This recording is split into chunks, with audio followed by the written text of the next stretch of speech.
એ પ્રાર્થના કરવી અમારો તમારા સાથેનો સ્વભાવ છે. અને ભેગા મળીને આપણે ઠાકોરજીને ચરણે પ્રાર્થના મૂકી છે કે સ્વામીજી બધાના દેશકાળની અવળાઈ દૂર થાય અને હસતા રમતા આનંદ કરતાં કરતાં આપણી ભક્તિને કેળા કરે એ માટે પ્રાર્થના મૂકી છે. પણ પહેલાં આપણે આ સમજણ પણ રાખવી છે કે ધાયરું એક મારા ધણીનું થાય છે.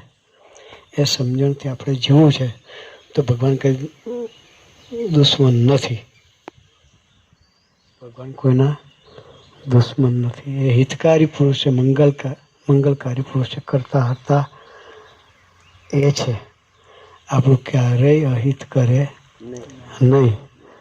પણ કોઈક સમજણમાં લઈ જવા માટે, કોઈક સંબંધમાં લઈ જવા માટે, કોઈક દાસત્વમાં લઈ જવા માટે એ દેશકાળ મૂકતા હોય. પણ આપણે પ્રાર્થનાથી સંબંધ દ્રઢ કરવો છે, નિષ્ઠા પાકી કરવી છે.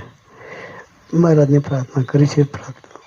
ઠાકોરજીને એટલું જ કહેવું છે, બસ અમારી પ્રાર્થનાનો સ્વીકાર કરી ભક્તોના દેશકાળ દૂર કરી હસતા રમતા આપની તરફની યાત્રા કરી શકે એ જ આજના શુભ દિવસે આપના ચરણોમાં અંતરની પ્રાર્થના. સહજાનંદ સ્વામી મહારાજની જય.